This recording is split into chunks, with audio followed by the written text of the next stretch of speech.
మూసీ సుందరీకరణ గాంధీ సరోవర్ ప్రాజెక్టులో భాగంగా ప్రభుత్వం భూసేకరణ ప్రక్రియను వేగవంతం చేసింది. ఈ క్రమంలో బండ్లగూడ జాగిర్ ప్రాంతంలోని రిచ్మండ్ విల్లాకు రాజేంద్రనగర్ ఆర్టీఓ నోటీసులు జారీ చేశారు. రేపు ఉదయం 11:30 గంటలకు అత్తాపూర్లోని ఆర్డీఓ కార్యాలయానికి హాజరు కావాలని ఆదేశించారు. భూసేకరణపై ఎలాంటి అభ్యంతరాలు ఉన్నా అధికారులకు తెలియజేయొచ్చని నోటీసుల్లో పేర్కొన్నారు. దీనికి సంబంధించి పూర్తి డీటెయిల్స్ మా ప్రతినిధి రాకేష్ అందిస్తారు.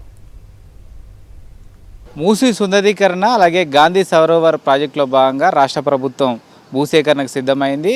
ప్రస్తుతం మనం బండ్లగూడ జాగిర్లో ఉన్నాం. ఇక్కడ రిచ్మండ్ విలాస్ ఏదైతే ఉందో అది బఫర్ జోన్లోకి వస్తుంది, మూసీకి ఆనుకొని ఉంది కాబట్టి దానికి సంబంధించిన భూసేకరణ చేస్తామంటూ కూడా నిన్న నోటీసులు రాజేంద్రనగర్ ఆర్డీఓ రిచ్మండ్ విలాస్కు నోటీసులు ఇచ్చారు. రేపు 11:30 రంగారెడ్డి ఏదైతే పరిధిలోని ఆర్డీఓ రాజేంద్రనగర్ కార్యాలయం ఉందో ఆ కార్యాలయానికి అత్తాపూర్లో ఉన్న కార్యాలయానికి రేపు 11:30 మీకు ఏమైనా అభ్యంతరాలు ఉంటే ఏమైనా అనుమానాలు ఉంటే నివృత్తి చేసుకోవడం కోసం రాజేంద్రనగర్ ఆర్డీఓ కార్యాలయానికి రావాలంటూ కూడా నిన్న నోటీసులు జారీ చేయడం జరిగింది. రేపు 11:30 ఈ విల్లాకు సంబంధించిన వాళ్ళు అటెండ్ కావాల్సి ఉంటుంది. అయితే అటెండ్ అవుతారా లేదా అనేది పక్కన పెడితే దీనికి సంబంధించి బఫర్ జోన్ పరిధిలో ఏదైతే బఫర్ జోను పెంచారో దాన్ని పరిధిలో దాదాపుగా 40 నుంచి 50 వరకు ఈ రిచ్మండ్ విల్లాలోని విల్లాలు వస్తున్నట్టుగా సమాచారం. విల్లాలకు సంబంధించి యజమానులు ఏమంటున్నారు ఏంటనే విషయాన్ని ఈరోజు సాయంత్రం మీటింగ్ తర్వాత వాళ్ళ అభిప్రాయం వ్యక్తం చేసే అవకాశం ఉంది. ఇప్పటికే సంబంధించి మూసీకి సంబంధించి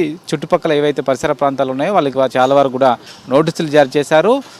కొత్త భూసేకరణ చట్టం ప్రకారం నష్టపరిహారం ఇస్తామంటూ కూడా రాష్ట్ర ప్రభుత్వం ప్రకటిస్తున్న నేపథ్యంలో తమకు విలువైన ప్రదేశంలో ఉన్న భూముల్ని తీసుకునే ప్రయత్నం ప్రభుత్వం చేస్తుంది. ఇది సరైన పద్ధతి కాదనే విమర్శలు వెలువెత్తుతున్న పరిస్థితి కనబడుతోంది. ఓవరాల్గా గతంలో చాలాసార్లు సీఎం రేవంత్ రెడ్డి భూసేకరణ విషయంలో ముందుకు రావాలి, ఈ ప్రాజెక్టు ముందుకు తీసుకెళ్లే విధంగా చొరవ చూపాలని కోరుతున్న నేపథ్యంలో రిచ్మండ్ విల్లాకు సంబంధించిన యజమానులు ఏ మేరకు సహకరిస్తారు, భూసేకరణకు సహకరిస్తారా లేకుంటే కోర్టుకు వెళ్తారనేది చూడాలి. మొత్తంగా రిచ్ విల్లాస్ అయితే తీసుకునేందుకు రాష్ట్ర ప్రభుత్వం సిద్ధమైన నేపథ్యంలో ఏ మేరకు ఈ యొక్క యజమానులు సహకరిస్తారనేది చూడాలి. కెమెరా పర్సన్ నారాయణ రెడ్డితో రాకేష్ రెడ్డి, సాక్షి న్యూస్, హైదరాబాద్.